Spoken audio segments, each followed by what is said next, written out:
Live? Live. We are live. Hello, Podfeet. kids. And Ada's making a guest appearance. That's a great... Yeah, just don't move, no sudden moves, right? Yeah. She seems to like that spot. Exactly. So what I was going to say was interesting.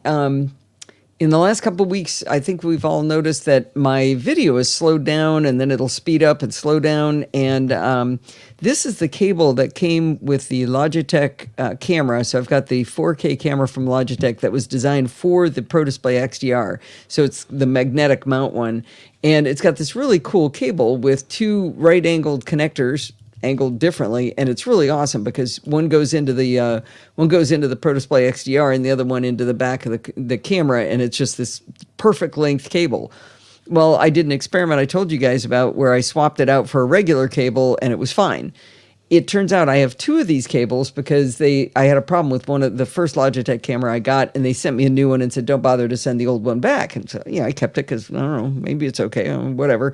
And so I had the cable. I swapped back in the second one of these cables, and the slowdown happened with that one too. But it doesn't seem to be happening with the regular cable. So I would really like to know why that is. It's kind of weird, isn't it? Very weird. I thought so. Well, anyway, I think we're probably just ready to start. How do you feel about that, Steve? You did roll call? I didn't do roll call. Man, without Al, I forget. We have Seamus and Kevin and Frank from Japan, and Jill McKinley and Jill from the North Woods, I should say, and John and Sandy and Zoe bringing up England there. And, do you guys remember last week there was a guy in the show, in the live show named Payon, and I couldn't remember what his name was, so Steve looked it up. It was Michael. It's Michael Babcock, and we met Michael Babcock in person this week at CSUN. And there will be a blog post about that. You might even be discussing it? I might even be discussing it right now. Cool. One is facing the wrong way. Yeah, you would think. Is one the wrong way. That's good. All right, here goes. Let's do a little recording. Hi, this is Allison Sheridan of the NosillaCast podcast, hosted at podfeet.com, a technology geek podcast with an ever so slight Apple bias. Today is Sunday, March 24th, 2024, and this is show number 985. Oh, guess what, you guys? I got to double check this, but I think that the 1000th show is during Macstock. So that makes things interesting. Not sure, like maybe I could do a live show from Macstock. That's been done before. Dave and John had done that with Mac Geek Gab before. I got to double check the dates and think about how that would work. Would it be, just this kind of a show where I stop and start and read stuff and everything, kind of funny, but something to think about. If anybody wants to do the math for me and double check me, that'd be good. Chapter marks, because Kevin told me to, and I didn't save. Copy link. There we go. All right, now this one. Oh, save as. NC audio. NC up. When is Macstock? Oh, that would be important for you to know. Do you have that handy, Steve, that you can answer them? Oh, Jill should know. I can look it up. Now that would get you to Macstock, huh, Kevin? Oh. All right. Here goes. Math stock. Well, this week, Steve and I had great fun attending the CSUN Assistive Tech Conference in Anaheim, California. I've been going for well over a decade, originally introduced to it by the awesome Donald Burr. This conference is dedicated to technological advances in support of living a great life with visual, audio, mobility, and cognitive challenges. The conference is all week long, and while it includes sessions for concentrated learning, Steve and I only attend the exhibit hall, and we only go for one day. It's a bit of a whirlwind, but it's always worth it. We recorded 11 interviews from the show, which is a record for us. As you may have noticed, we're still pushing out the interviews from CES. So with this overlap, we've decided to interweave them so you'll hear both CES and CSUN interviews within the same episode over the coming weeks. Now, I wanted to note just a couple of things from the conference and then let the interviews tell the story of what we learned. We recently played for you an interview with Amos Miller, co-founder and CEO of Glidance, about the self-guided mobility aid designed for people with sight loss, and it's called Glide. You'll have either heard me on the podcast or watched me in the video using Glide to walk at a very brisk pace in a crowded hallway at CES with my eyes closed. I talked about how well it detected obstacles, such as posts and walls, and even other people, including Steve, purposely getting in my way. Well, the other people weren't purposely getting in my way, just Steve was doing that. Anyway, when I got near these obstacles, Glide gently started turning the wheels, which put pressure on my wrist, indicating a suggested maneuver to get around the obstacles. I was amazed at how well it worked, and it was one of the most interesting things we saw at CES. I bring all of this up because Amos and his team were at CSUN, and Steve and I made a point to go over and talk to Amos again. Turned out he was busy when we got there, so we started chatting with one of his assistants we'd met at CES. I'm disappointed to tell you what he told us. He explained that during CES, they weren't really quite ready for prime time with the sensors and electronic feedback in the programming to let people use the device for real. So when I was happily tootling up and down that hallway, thinking Glide was sensing objects and steering me around them, the gentleman we were talking to had been using a game controller to actually drive Glide. Now, it wasn't sensing obstacles, and it wasn't giving feedback from those sensors to tell me how to steer around them. The man with the remote control was doing all of that. I have to say, I was quite deflated after learning this, and I felt not exactly lied to, but pretty seriously misled. I do understand this is a product that is not out yet, and so that's just fine, but I think they should have told me what exactly I was testing. So what I can say is that the feedback that the user will experience was real, what I was experiencing. So when the wheels turned, I could feel exactly what it was telling me to do, and it was very natural to follow Glide's lead, and that's a very important part of it. So as an important part of the design, that is great. But I think they really should have told me it was being remotely driven. And I do want to say, the gentleman we were talking to realized that I didn't know that he'd been driving it. And he said the same thing, that I should have been told. And I think it was just, they just forgot or something. I don't think they intentionally misled me in any way. And when we were at CSUN, we heard them, or the same gentleman was telling us that they had done a lot of work on the sensors and things were coming along. There was a new version of the hardware. And so I don't think there's anything nefarious about that, but I wanted you to know that what I experienced was not the real Glide yet. So anyway, I just felt like since I found out about it, you would want to find out about it. And I don't want to turn you against the company, but I didn't want you to think that I had intentionally misled you. All right, let's cleanse our palates from that disappointment with two fun things from CSUN. Guess who goes to CSUN every single year? Stevie Wonder. Now, as you probably know, Mr. Wonder is blind, so this is a great conference for him to attend. We'd heard for several years that, oh, you just missed him. He was here yesterday. But this year, he was there at the same time as we were. We really liked that he didn't get mobbed, but rather a small number of people gathered around him, and just a few people asked to have their photos taken with him. We decided to respect him and let him be, but it didn't stop me from taking a photo to prove we were not making this story up. But better than seeing a celebrity was enjoying lunch with friends. With friends. Glide V 2.0 sticker. Let's see. But better than seeing a celebrity was enjoying lunch with friends. Every year we end up with a different combo of old and new friends. This year, it was our great pleasure to meet NosillaCast contributors and hosts of their own podcast called Unmute Presents. That was Marty Sobo and Michael Babcock. We've known them through the show for ages, and they've even had me on their show to talk accessibility, but there's nothing like meeting people in person. They were there with two friends of theirs. Patrick Burton was one of their friends, and he has a product called Ben Vision. Ben stands for Binaural Experience Navigator. And I don't entirely understand how this works, but it's a set of glasses with speakers built into them that provides a sort of sonar experience, allowing the wearer to experience their surroundings through musical representation. It sounds crazy cool. Steve sat next to Patrick, and he thinks I should get him on the show to interview him. And I think it sounds cool too. But the other person at lunch was Chris Cook. She's a blind tech nerd who works for the Oregon Commercial.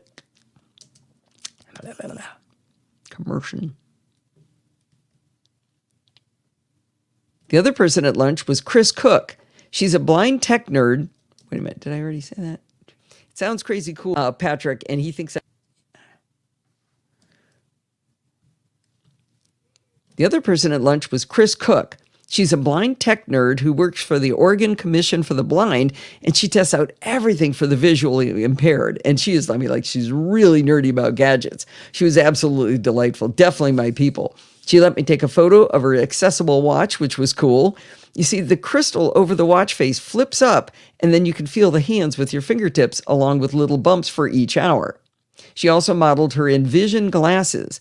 These glasses are built on the Google Glass Enterprise Edition, and it allows you to easily scan text and have text read out to you. But the thing that Chris really likes about Envision is that you can get integration with a service called Ira. This service has real humans who watch for you through your glasses as you're walking around, and they guide you. Imagine, say, trying to find your gate at an airport without being able to see. That would be really hard. Now imagine someone else is seeing through Google Glass for you and able to tell you in voice how to navigate such a situation. It's like having a friend right there with you at all times. Michael and Marty chimed in that they also think Ira is an extraordinarily useful service for their own navigation, even without the Envision glasses. I definitely need to learn more about Ira. I hope to get Chris on the show sometime soon to do some gadget reviews for us. She does her own podcast, but sadly, I didn't write down the name, so I can't tell you about it. But when I find out what it is, I'll be sure to let you know. As I said, CSUN was a whirlwind in all of the best ways. Stay tuned for some great interviews. The photo of the watch doesn't have a caption? Huh. Well, that's bad. Would you like to type one in? No. I'm a helpful producer, aren't I? No. Come on. I'll teach you how to do it. Well, I can do it. I just don't want to do it while you're... Why? Do you see where it's... Because I'm trying to do other things at the same time. Oh, okay. Well, I'll stop the podcast and I'll write it. All right, I'll do it. Nope. Nope. Nope. People will not get the photos if I do it. Well, they're not going to get anything while I stop and do it, Steve. Right, but It's if fine. you stop... It's fine. Good. Nope. I'm Nope. glad you're Everybody fine just with sit there and do nothing. Twiddle your thumbs while I type.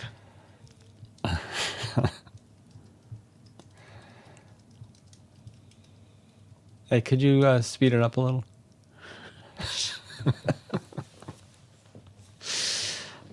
Thank you so much, dear, for finding that for me. Anytime.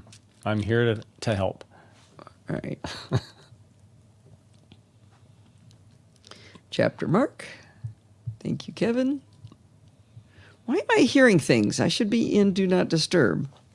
I don't know.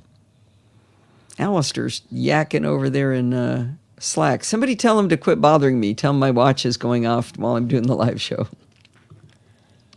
Alistair? Oh, in Slack. I don't have Slack up. Tell him to leave me alone. If he's going to play around, come to the show. What channel? I don't know. He's on my watch, Steve. Do you want me to stop and look it up? Could you? Because I don't see him. It's always delete me. All right. Pack motor. Where's Pack? Pack motor's way back. Goal 0. Why do I keep having trouble? I think Pack motor was so long ago. This is... Wait a minute. Pack motor came out on March 12th? Yeah. You've Wow. been pushing these back, and... That's weird. That's back when I thought you were going to do 3 a show. That one got way behind. Mm-hmm. All right, let me just do something here.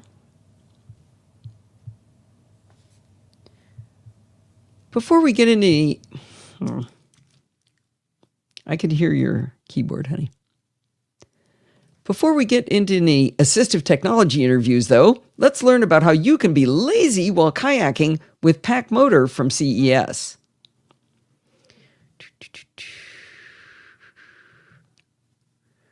Pack Motor. This says a 26 on it. What does 26 mean? Is that when I was supposed to play it? 26 is the order, the plate order. So Oh. that's the 26 interview from CES. Wow. It's a lot of interviews. Yes.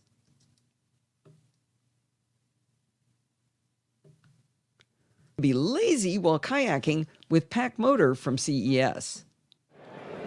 Well, last night we learned about a portable outboard motor that was an electric motor for boats or for using as a scooter. Now I'm in the Pack Motor booth. I'm with Michael and Matthew Becker, who are going to tell us about a dual thruster motor control system for kayaking. That's right. So we have a dual motor system for any kayak, one size fits all, and it actually fit on a paddleboard and canoe, anything like that. And if you wanted to put the paddle aside and just play around with the drone, there you go. Now he says play around with a drone, and there isn't any drone thing here at all. It's a remote control of the motors that you put on the kayak. So that was a little misleading. A little misleading, yeah. I think what he meant, you navigate the Pack Motor, you navigate your kayak like you would a drone. A drone, yeah. Yeah. Should I correct that? I mean, by the time you get to the end of the interview, I think that's obvious, isn't it? It wouldn't hurt to clarify that. I'm not Okay. sure it's as obvious throughout All right. the interview. Try it out. Thank you, Allison. Well, I wanted to clarify one thing about Pack Motor. At the very beginning, one of the gentlemen says, if you want to just kick back and drive a drone, and there's not a drone really, unless you consider the entire kayak to be a drone. So what he was trying to say was there's a remote control, hand controls that you use, basically like driving a drone, except it's the entire kayak that you're driving. So I just didn't want anybody to think there was actually a drone involved, because that was kind of a confusing comment. Dave Gerlitz joined us. I know, I said hi, Dave. Oh, I didn't hear you. Sorry.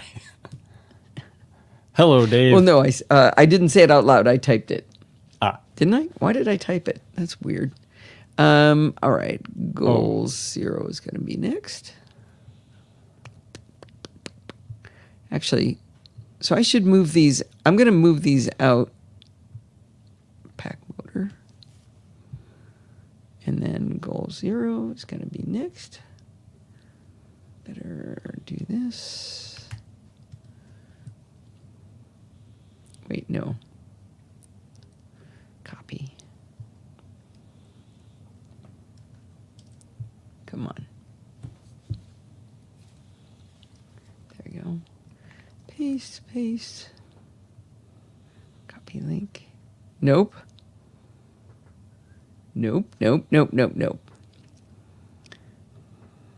I just put in. Anybody paying attention that I just put Pack Motor in twice? Hard to read at my resolution. You got a 27-inch 5K display. You can't read it? Yeah, but I've got other things besides this. Like us? Up the creek without a paddle? I get it. Boy, John, he's just full of it. That could be their tagline. Yeah. Drone involved? That was kind of a confusing comment. I like to stop by the Goal 0 booth every year at CES because they do a lot of really interesting portable power options. And I mean big power now. The first time I came to see them, it was a small little battery pack that had solar panels on it, and I still have that, and I have it charged up. I've been waiting for that emergency use. But I'm with Chris Allen, and he's going to tell us about their newest products. What do you have going this year? Awesome. So, super excited. We launched our first one back in 2009, and so this is our 6th generation. This is our big beast. So this is the 4000, the Pro 4000. So this has more power out, more power in than we've ever had before in a nice compact package. This actually has an automatic power switching function. So if you're plugged into our home circuit here with the Haven 10, and the power goes out. So here's the power. He's going to flick a switch here. I'm gonna flick it. A lot of these people are listening on audio only, by the way. So he's flicking a power switch. And unfortunately, or fortunately, because you can't see, you're not going to see a flicker.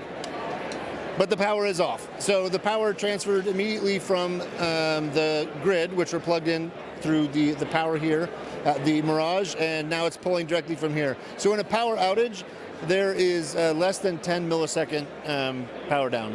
So as it makes that switch. Very good. I like the no flicker. What we're looking at is a box that's not even a large cooler Yep. in size. And this was the 400, you said? 4,000. 4,000. 4,000 So that's watt-hours. 4,000 watt hours. Yes. That's huge, actually, in terms of the power. It is awesome. And with another 4,000 it has, category leading, so our lithium iron phosphate batteries, but these are rated for 4,000 plus cycles, so that's well over 10 years of daily 100% cycling, 0 to 100, back to 0. And we don't do 0 to 100 most of the time, Nope. hopefully, right? Not very So many people do. For the audience, in terms of size, the Tesla Powerwalls we have at our house are 13.5 kilowatt hours. This is 4 kilowatt hours. It is. Which And- is huge, but this is a portable unit you can take anywhere. Yep. So on the bottom here, you can take this off or not. There's a wheels handle that comes out, and you can wheel it around. And then you can take that off, and you can actually attach it to external expansion tanks that are each 4,000 watt hours. So you can get up to one of the big systems, and then 4 tanks, which will give you 20 kilowatt hours. Holy cow! That's a tailgate right there. That's a massive tailgate, right? Or all the tailgates, whatever you want to call it. So All right, so let's say we're took not this. Okay. Sorry, are This you is moving into here? I am. I was transitioning. Yeah, we're transitioning at the same time. So this is the Yeti Power 4,000. 4,000. And how much Yeti Pro 4,000? How much is this one? $4,000. $39.99. 4,000. Yep. All right. But this would be different from, for example, having a generator at the house, right? Where you're burning gas or whatever. Correct. You'd use that? Correct. So you could power this with grid power. When the power goes down, of course, it automatically switches over. You can also hook it up to solar. We have new portable 400 watt panels. We also have we don't have it here, but we have a solar wall plate kit. So if you don't want to worry about dragging the cords through the house and everything, it actually goes into your external wall and then comes out right next. The electrician has to do it, but comes out right next to your Yeti Pro. And now you just set out your panels outside, hook it to the wall, and you've got anywhere from 400 to 30 or 3,000 watts of solar recharging this bad boy. All right, so I'm going to go get that GE smoker. I'm going to plug it into the Goal Zero Yeti Pro 400 with solar panels, and I'm going to eat off the sun. Yes, please. There we go. Okay, let's move on. All right, so these are the smaller brothers. We're going to switch around. We're going to switch sides here. So now we're getting into the little kids here, Yes, right? they are. So this is our new compact line. So we've had a 200 and 500. These are more toaster size. These are toaster size, exactly. So we have our Yeti 300, our 500, and our 700. And we took a lot of the great awesomeness of the big brother, the Pro 4000, and updated our compact line. So these have more power out than they've ever had before in the small size. We've added a new size, the 700, and then we replaced the 200 with a little bit bigger 300 watt hours. It has the same 4,000 watt hour or 4,000 battery cycles, which is awesome. Right. The price is much less than 4,000. And then we also, this is half the time to charge as previous generations. So twice as fast, half as slow, whatever you want to call it. So these start out at $349, $499, and then the biggest, the Yeti 700, is $699. So it's 300, 400, 500, and Basically. 700 for the 300, 500, 700. Pretty Correct. close? Yep. All right. Well, We that like to makes keep the it simple. pricing easy. That's good. That's We good. do, and these come out actually at the end of this month. So January 30th, they'll be on sale on our website. You can find them at REI, other retailers. We're really excited about this line. So what could you typically do with, say, the Yeti 700? I mean, obviously, the 4,000, we're doing some serious, Absolutely. keeping our house running, the Yep. refrigerator. So these what are are you more doing with the focused. 700? These are more focused for, I'd say, around the backyard and definitely for outdoors. So on the front, covering all the ports on the front as well as the back, we affectionately call it the mud flap because I don't know what else to call it. But this protects it from the elements. It's IPX4, but also UL 2743 rated. Another awesome function is we still have all the protection here, but you can see it crystal clear through the display with the flaps down. And under our mud flap, we've got 2 AC ports and Two ACs, you got couple two of USB-A. USBs, and then the USB-C we have a 30, and then we also have a 100. 100 watt power delivery. Yep. Okay. All right. There's your MacBook Pro right there. Kevin. You need to look at what the return on investment is. Solar panels are expensive, but ours will pay off in 7 years. So don't discount it. All right. Your mileage may vary. Yeah, your mileage may vary. I mean, there are places where it doesn't pay off, but you got to check it. Oh, you paid off in 8 years. Nice. Okay. So we do Strap Tech. Shoot, I can't. Notion is not working for me, and Notion is where I look at the math. Oh, goody, it came back up. Okay, so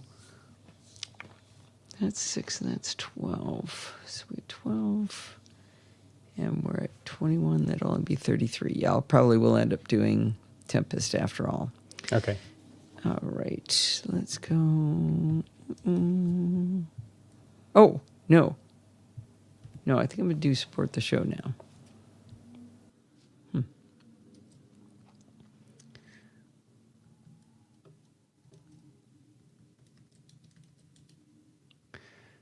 Copy link, chapter mark. Yes, thank you, Kevin.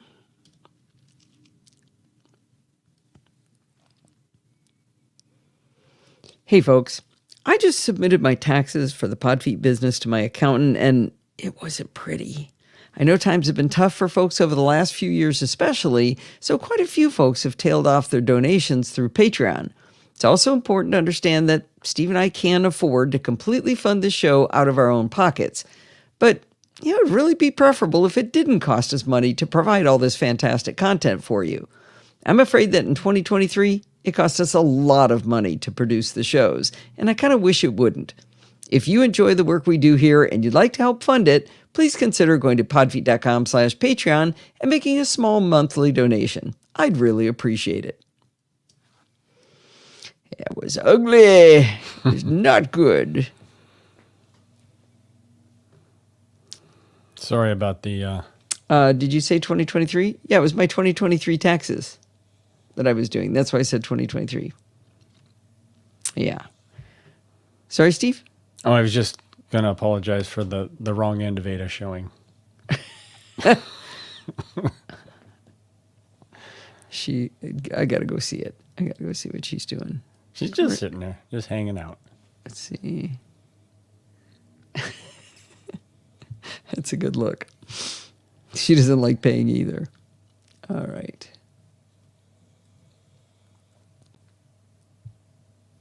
Shout out to Jill for this one. Whoop, whoop, whoop. Didn't do a chapter mark on that. Wait, which one are you doing right now? I'm about to do... Emergency bypass? Yeah. Okay. But I didn't do the chapter mark. I did it on for Patreon, but I did not do it on here.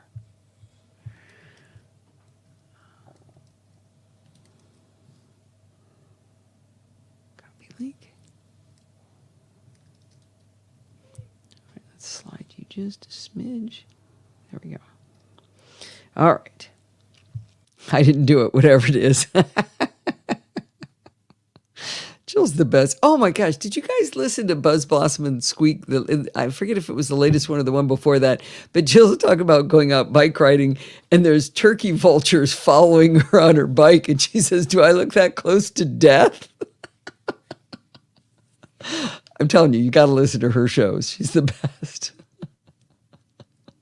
Oh my gosh, Jill. Just picture you riding along going, ah, here they come after me. Sorry. I almost fell off the sidewalk when I was walking. Okay, here goes. Last November, Jill from the Northwoods joined me in a discussion of how she uses Apple's focus modes for emergencies. The conversation starts at around 15 minutes into NosillaCast 966. We set this up more as a problem-to-be-solved conversation rather than a tutorial. She described how the elderly parents of a friend of hers were unable to contact her friend, and they ended up calling Jill in the middle of the night in an emergency. I kept what Jill told us in the back of my mind, but I never implemented any of her suggestions. A few months ago, we went to Disneyland, and I purposely put my devices into Do Not Disturb using my Apple Watch. One of the nice things about having all your devices logged into the same Apple ID is that you can put one device into a focus mode and they all go into the same focus mode. I put my devices into Do Not Disturb because the last thing you want when you're enjoying the illusion of being in a real battle floating through Pirates of the Caribbean is to start having your phone and watch light up, or worse yet, make noise. It takes you and everyone else on your little boat out of the experience. Steve also put his devices into Do Not Disturb. Unfortunately, this caused us to miss some very important notifications. The first notification was that our Ring alarm system had been triggered. Then I missed a phone call from the human monitor from our Ring alarm system. Then the human monitor tried to call me a second time, and I missed it again. The final notification was the police ringing my doorbell since I'd never responded to the Ring alarm people. Luckily, I did respond to this final one. Now, instead of a quick tap to stop the alarm and then surreptitiously check the cameras in and around our house for intruders, we ended up talking in a voice call to the nice police officer. I'm sure at this point my voice and his were loud enough for not just my boat, but all of the boats on Pirates to be disturbed.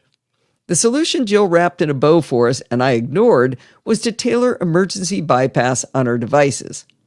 The first part of this process was suggested by the Ring representative, and that was to put the phone number they call from into my address book so I'd recognize the number if they ever have to call again.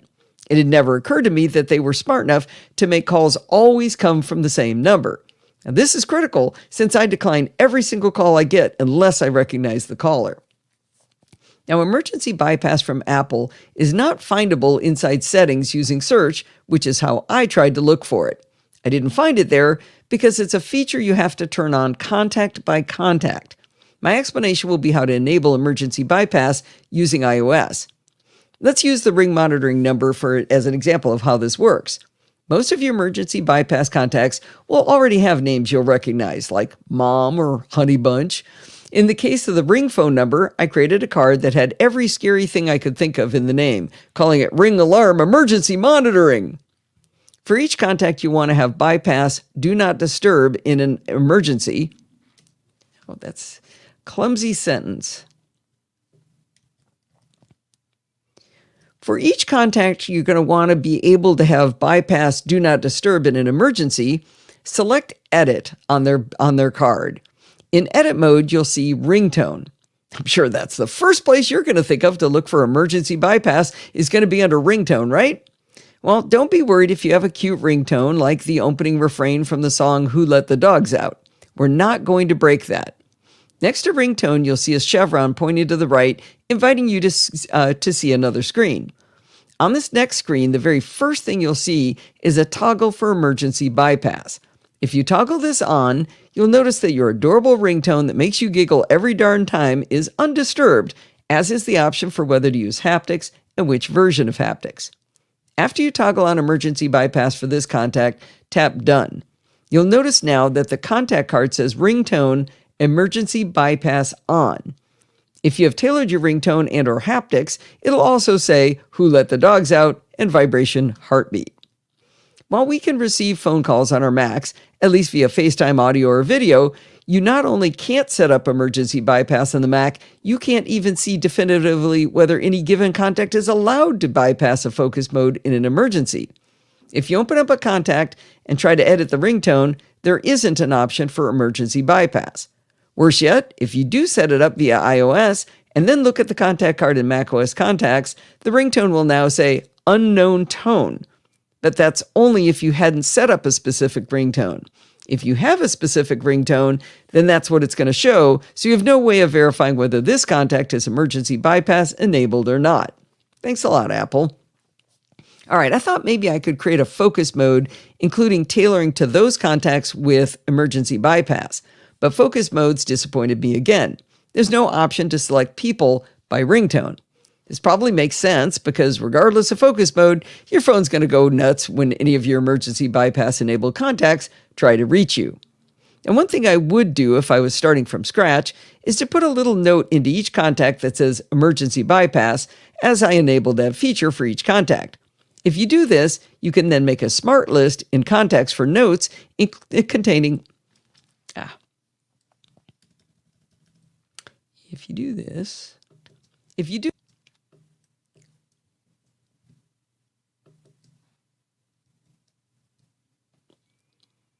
If you do this, then you could make a smart list in contacts that specifically looks for notes containing the words emergency bypass.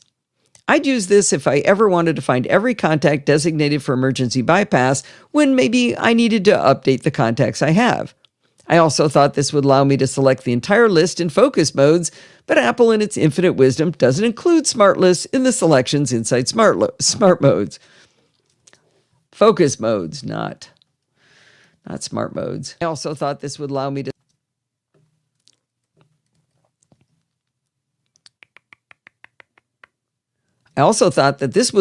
select the entire list in focus modes, but Apple, in its infinite wisdom, doesn't include smart lists in the selections inside focus modes.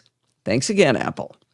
As disappointed as I continue to be with focus modes, there's one feature I do have turned on. In the default focus mode, Do Not Disturb, which is the only one I end up using, I've added Steve and my two kids, Lindsay and Kyle.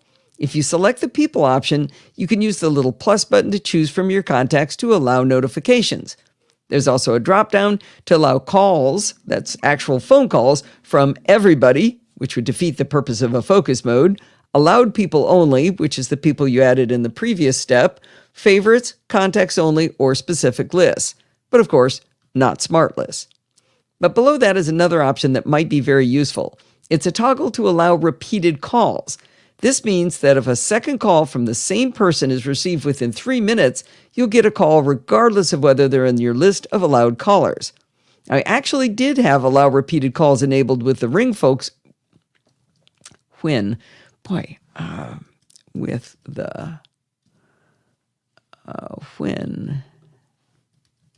found a couple of typos. I'm going to have to cut Sandy's pay again. Mostly punctuation. There's one sentence. There's a missing parenthesis. There's a missing period, and there's one sentence that has an exclamation point and a period. So there's 3 things I had to look for. I actually did have allow repeated calls enabled when the Ring folks called me while I was on the Pirates ride. But in my haste not to be rude to the other people on the ride, I declined the second call because I didn't recognize that number. Now, I want to give a shout out to Ring and my local police department for the speed at which all of this took place. From when the alarm first went off until the officer rang my doorbell, it was only about 10 minutes. The other shout out to Ring is how inexpensive their alarm system is with this human monitoring. So the cost for their service is only $100 a year. Now, depending on how many sensors and keypads you want, the hardware costs from $200 to $329, which is also highly competitive.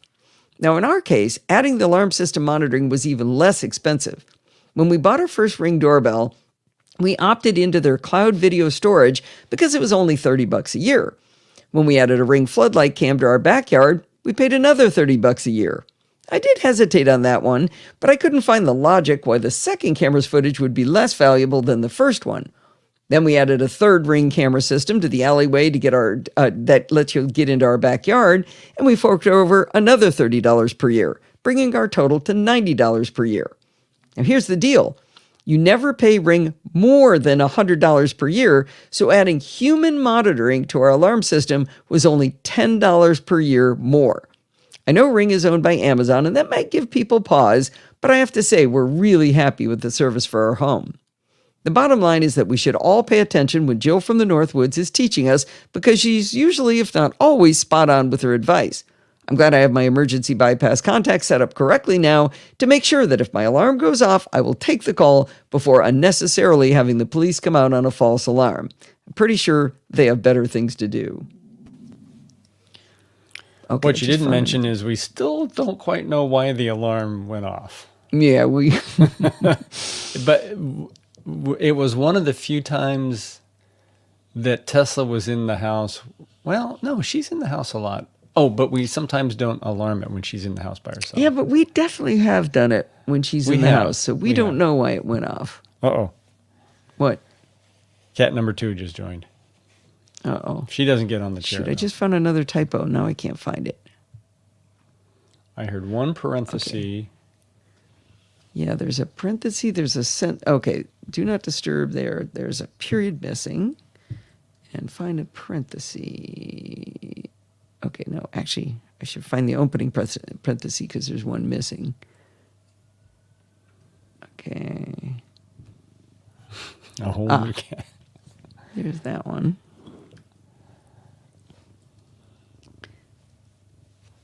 Okay. Oh, geez, that's going to be a lot. Quote, I don't remember what it was about. Shoot. Nice cover there, Sandy.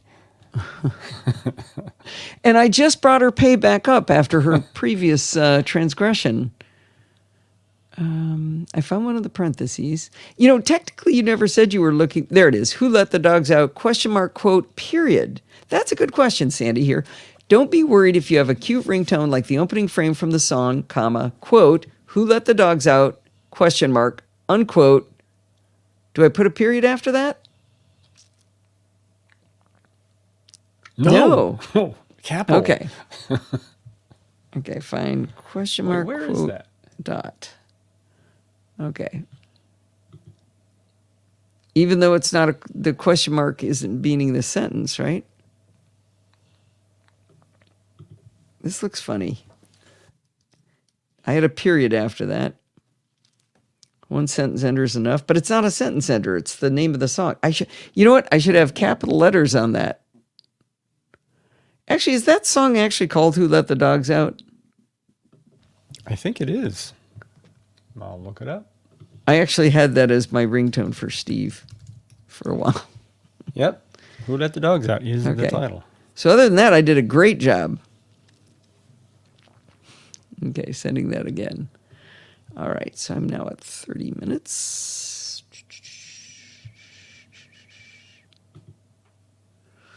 Okay.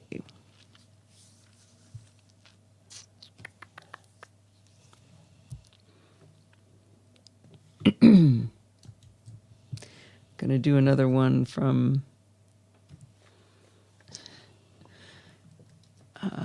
CSUN? doing a CSUN one. Yeah.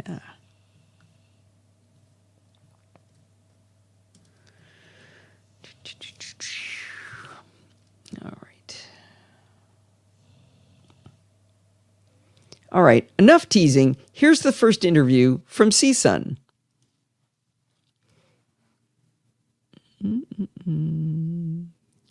Put you here and put you here.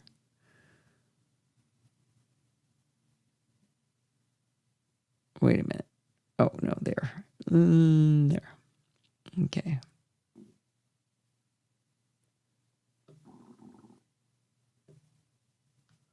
Stop. Why is that one?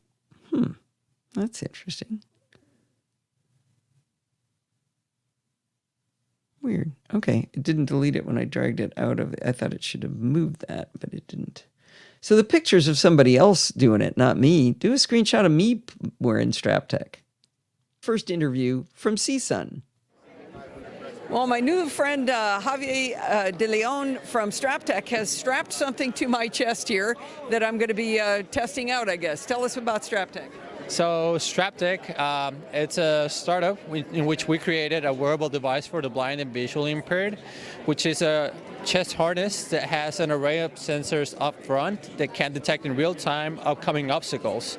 Through haptic feedback, we can tell you what type of obstacle is in front of you, and also we can tell you the position. If it's at the height of your head, it can be from your shoulders to your waist, and from your waist to your feet. So you stay protected all around your body. So you would still use a cane, but this would be in addition to that, I would imagine? You can use it as a standalone device, but if you prefer, we have a feature which is a smart cane mode, in which you can use a wide cane, or maybe you can use a guide dog, whichever you prefer. So we adapt to different lifestyles and not the other way around. Okay, all right. So this thing I'm wearing is a, I don't know, what is that, about 4 inches across and maybe 3 inches thick.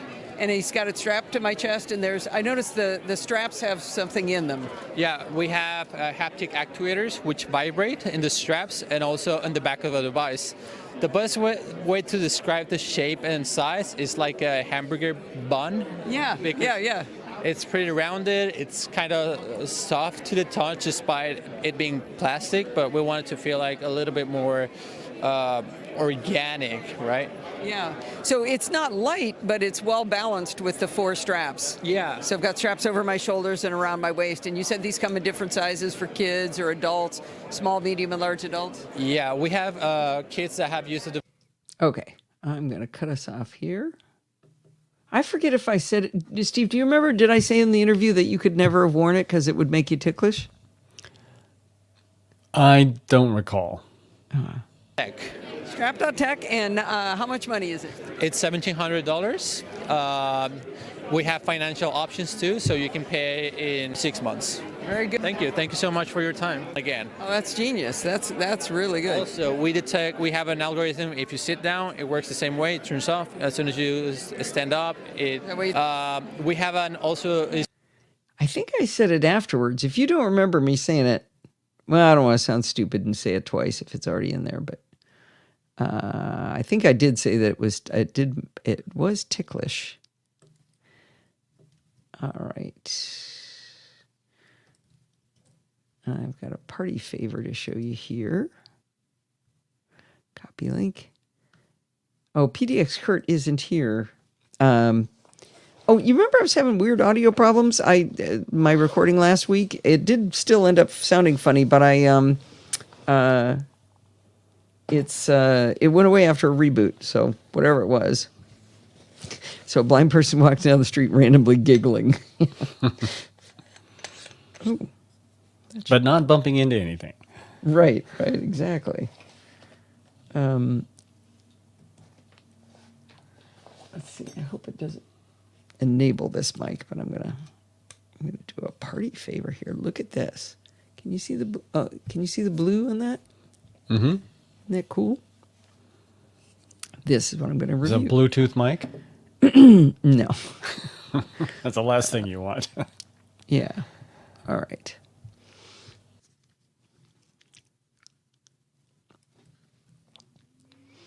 Around 12 years ago, Steve surprised me with a very extravagant gift. He bought me a Heil PR40 microphone. This mic is still one of the gold standards, running $350 to $400 to this day. I thought it was too expensive, but Steve has always been super supportive of the work I do for the podcast, and he bought it anyway. I consistently receive comments on how good my audio is, got one just last week, so I think it was a terrific upgrade. Eventually, I bought Steve a Heil PR20, which has been great for him now that he produces the live show. The Heil PR40 has an XLR connector on it. That's a round connector with 3 pins. The XLR cables are relatively thick and heavy. In order to use them to record on a computer, you must have some sort of interface. Many people use fancy big girl mixers, but you can also use an XLR to USB interface like the Elgato Wave XLR that Marty Sobo told us about a few years back and which I bought for me and Steve. 5 years ago, as we started to do the podcast on the road, I wanted a microphone that could take a bit of a beating. I bought a pair of Shure SM58s for $100 each, which are also XLR mics. This was an easier way to go than disassembling our big girl mics from our boom arm vibration isolator setups when we were leaving home. On the road, we use our old Shure MVI XLR to USB mic interfaces that were replaced by the Wave XLR interfaces at home. This gives us a go bag of mics with all the accessories to make the show go. The quality of our audio is pretty good with the SM58s, but not as good as with our Heils. Steve, can you look for the word "we" W-E-E and change that to just W-E? W-E-E. Got it. It's right before "what's the problem to be solved."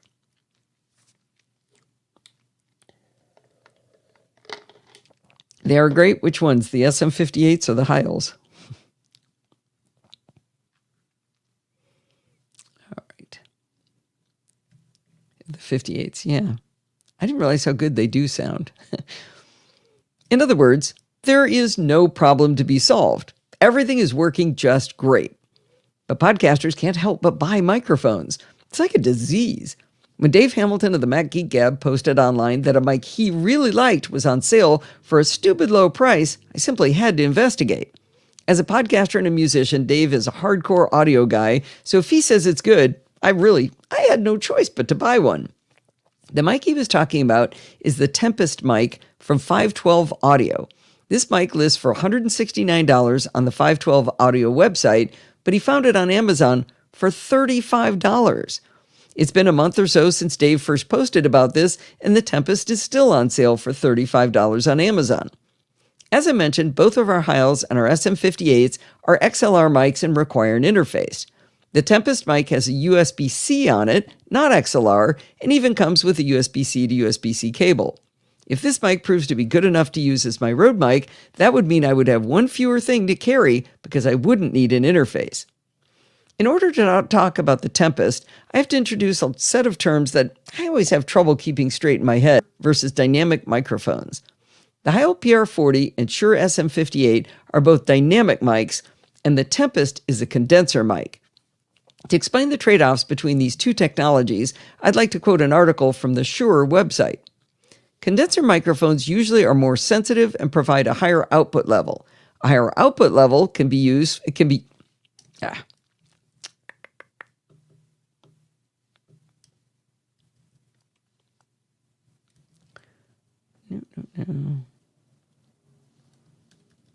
Sorry, just cutting a piece off. Condenser microphones usually are more sensitive and provide a higher output level. A higher output level can be useful because the signal doesn't need to be amplified as much by the mixer. Amplification adds hiss, and less expensive mixers generate more of it.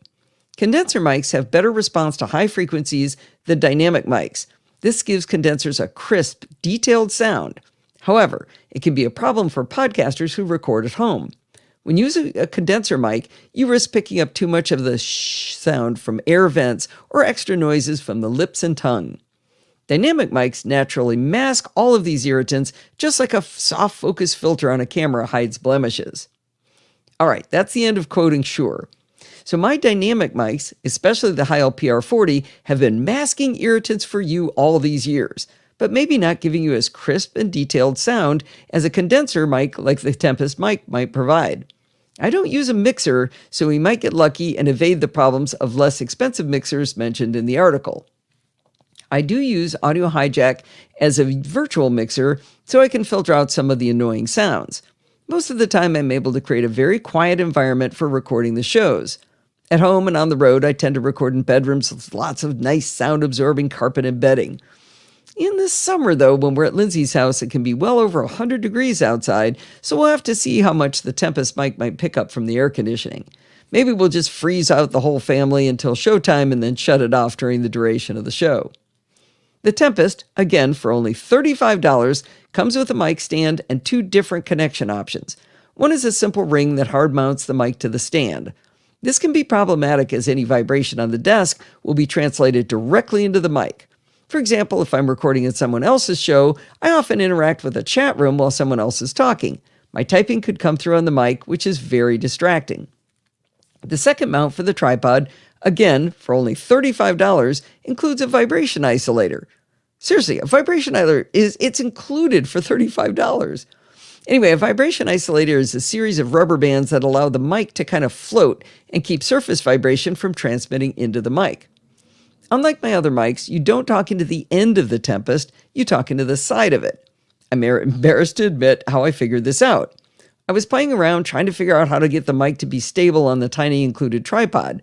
I had it on the desk in front of my monitor with the bright display shining through the microphone, and I could see a sort of lollipop shape in silhouette inside. When I plugged in the mic, it glowed blue. Well, the lollipop shape I saw is the 34mm gold-plated condenser capsule for this large diaphragm mic. Now that I had the mic oriented correctly, standing straight up in front of me, I could also use the controls on the front of the mic. There's a mute button, a mic gain dial, a headphone jack, and a dial to control the headphone volume. Having a headphone jack right on the mic is fantastic. I'll be able to monitor my own voice while recording and use the mic gain knob to ensure that I'm not clipping, which is so very harsh to the ear. I'll even be able to tell if those mouth noises that are easy to pick up on a condenser mic are happening and be able to correct for it real time. One more thing about the mic and the stand. In order for the mic to stand vertically in the vibration isolator, the mic is way off center. And by way off, I mean a full 4 inches off. The center of gravity is way out of balance. If I rotate the 3 legs of the tripod so one leg is aligned with the mic, It's reasonably stable, but it does make me nervous. I left it out on my desk the other day in that setup, and I heard a loud crash when my cat Grace walked right by it and knocked it over. So that does make me nervous. Okay, all this talk about a mic without letting you hear it is just plain mean. We'll see whether I got what I paid for $35 or whether I got a steal. Wait a minute. Oh, no, that does make sense. We'll see whether I got what I paid for $35 or whether I got a steal on this mic. I'm going to do some comparisons of the Heil PR40, the Shure SM58, and the Tempest. I'll introduce each mic and then say the opening tagline for the show. I want you to be able to hear the Tempest compared to both mics, so I'm going to do the Heil, then the Tempest, then the SM58, but then I'll do the Tempest again so you hear it right on either side there. I normally use Audio Hijack to sweeten my voice using a high-pass filter, a 10-band equalizer to set to bass boost, and a dynamics processor that eliminates clipping. But for these tests, I'm going to do all of them without Audio Hijack, so this will be the raw input. Okay. Okay, where am I? Oh man, I got a lot of files. What are they called? Heil SM58 Tempest Comparison AIFF. There it is. All right, are you guys ready?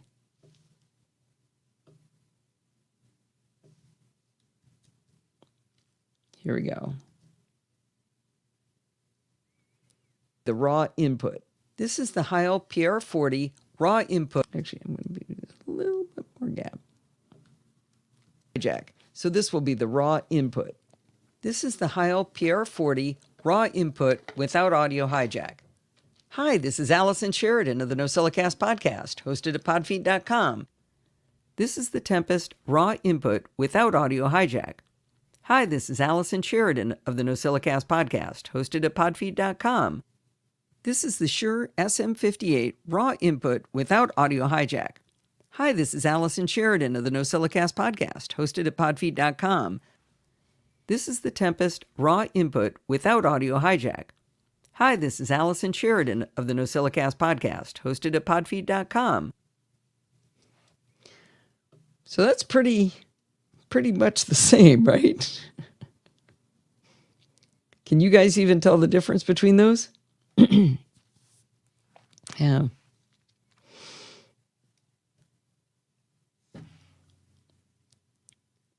Hosted at podfeet.com.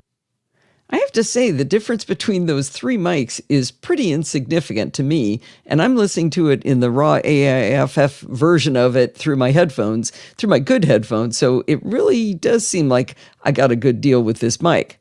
But let's talk a little bit more about the Tempest mic and its mute switch and how much noise it makes. Okay, mute switch, here it is.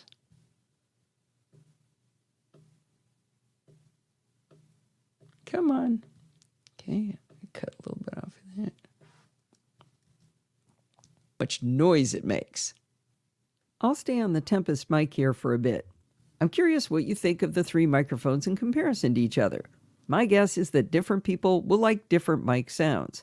The good news is that I think all three mics sound pretty good, and the $38 Tempest definitely holds its own. I mentioned that the Tempest has a physical mute switch, but in order to press it, I have to grab the entire mic and squeeze. I'll engage it right now. So you could really hear me having to grab the microphone and click that button. It's pretty harsh. Now at home I use a light tap on top of the Wave XLR interface from Elgato, which mutes my microphone, but when I'm on the road, if I keep using this mic, I'll probably use a software mute inside sound source from Rogue Amoeba. Okay, stop. I think I'm not going to have this. I'm going to go straight from this to this. Podfeet.com. I'll stay on the Tempest podcast, hosted at podfeet.com. I'll stay on the Tempest. Okay. It seems to change from one time to the next. All right. Inside sound source from Rogue Amoeba. Well, I'm back on my Heil PR40, and let's now talk about some more practical things about using this mic on the road. The mic stand for the Tempest is so tiny that I had to put it on top of a box to get it up high enough to get it close to my mouth. I've mentioned before that monitors are always too tall for me, so if the mic stand is too short, it would be unusable for something. I've mentioned before that monitors are always too tall for me, so if the mic stand is too short for me, it would be unusable without something to set it on for everyone else. When I'm on the road, desk space is at a premium, and I already have a great deal of difficulty wrapping my arms around my mic to get to the keyboard when I'm recording. The odd, off-balance design would probably make using the vibration isolation mount impossible to use, so I'll have to take my chances with the hard mount, which is a little bit less ungainly. As I was thinking about how annoying it is that the mic stand is so short and yet takes up so much space, I started wondering if I could use the Tempest with one of my other Rode tripods. I recently changed from a very tall mic stand that took up too much room to a slightly shorter one that takes up far less desk space. With a lot of fussing around with adapters for the different thread sizes, I was able to get the hard mount for the Tempest to work with my medium-sized, small footprint tripod. Not only is the height perfect for me, but without the vibration isolator, it's also quite stable. One thing I might want to look into is some kind of pop filter for the Tempest. For the recordings you heard, the mic was quite far away from my mouth, or else my P's were popping like crazy. It's a good thing I was monitoring my own voice with the headphone jack on the Tempest, or I wouldn't have realized I was popping those P's. When I was down at Lindsay's house this last weekend, she was cleaning out a lot of stuff from her garage and her basement, and she was throwing away some old costumes, and I happened to find a little fuzzy thing that was supposed to be like a bear's foot that the little kids would put over their wrist, and I think it might make the perfect little muff for the end of my Tempest mic. We'll see how that works. The bottom line is that the $160 Tempest mic is a good competitor to my other mics, and for the current price of $35 on Amazon, it's an absolute steal. If you're looking for a good mic with USB-C and no need for an interface, and you can control your environment to eliminate unwanted noise, the large diaphragm Tempest condenser mic from 512 Audio might be perfect. Dagnabbit. Last line, can't make it to the end. The large If you look, thought I could make it. If you're looking for a good mic with USB-C and no need for an interface, and you can control your environment to eliminate unwanted noise, the large diaphragm Tempest condenser mic from 512 Audio might be perfect for you. There we go. Did I say it was 160 at the beginning? You did. Okay. And then down to 35. Yeah, I know in the audio recording I actually say 38, but that's because I thought I had the wrong price originally. Okay. Up above, though, you say 169 and 35. Oh, it was 169. I just said 160 at the end. Oh. That's what I was asking. Did I say 160? Oh, I thought, okay. Did you say? Well, you'd know better. Yeah, I did. So now I got to just fix that ending. I know it's 6:03. 1 second. The bottom line, let's just do this again. One more time. The bottom line is that the $169 Tempest mic is a very good competitor to my other mics. And for the current price of only $35 on Amazon, it is an absolute steal. If you're looking for a good mic with USB-C and no need for an interface, and you can control your environment to eliminate unwanted noise, the large diaphragm Tempest condenser mic from 512 Audio might be perfect for you. It's 803, 903. Good. Hang on. I have to show you this because it's funny. 1 second.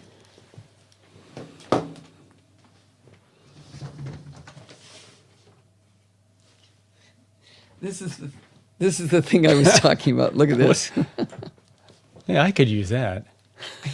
I got to check and see if it's going to fit on the microphone. I haven't tested it yet. Oh, I think it's going to be perfect. Just a second here. Hopefully it doesn't. It's like a cylindrical dribble. It's perfect. So Right? It's what do they call it? They call them dead cats. Believe it or not. Yeah. The thing, those kind of things. That have the ones that have a lot of fur on them. Yeah. Okay. Get ready to count your chapter marks because I'm finishing us out. All right. Well, that's going to wind us up for this week. Did you know you can email me at allison@podfeed.com anytime you like? If you have a question or a suggestion, just send it on over. Remember, everything good starts with podfeed.com. You can follow me on Mastodon at podfeed.com/Mastodon. If you want to listen to the podcast on YouTube, you can go to podfeed.com/YouTube and find all of Steve's amazing videos of the CSUN and CES interviews there too. If you want to join the conversation, you can join our Slack community at podfeed.com/Slack, where you can talk to me and all of the other lovely NosillaCast castaways. You can support the show at podfeed.com/Patreon, and I really hope you go do that, or with a one-time donation at podfeed.com/PayPal. And if you want to join the fun of the live show, head on over to podfeed.com/live on Sunday nights at 5 p.m. Pacific time and join the friendly and enthusiastic NosillaCast castaways. Thanks for listening, and stay subscribed. What was that cat's name? Which cat? Wait, were you referring to the microphone? Oh, muff? dead cat. They call them dead cats. It's a big fuzzy thing they put. Like, you see it on boom mics more often, where it's just this big. Oh, the last thing. It used to be. Well, it was part of a teddy bear costume. Did Sienna take off the leg of the teddy bear? I don't know. No, it's like to go over their hand. Oh, an article of clothing for the teddy bear. Oh, they're trying to make sure it wasn't Ada. Thanks for listening, and stay subscribed. There we go. We are our wrap. 49 minutes. Perfect. And I count 7. Oh, before I do this, let's see. What do I got? 1, 2, 3, 4, 5, 6, 7. Good. Good. All right, everybody. I think, saves you having a pop filter. We'll see how it sounds. Okay, guys, it's been lovely to see you. Thank you for coming. Enjoyed your company. You want to say goodbye, Steve? Goodbye, Steve. Bye. Bye-bye.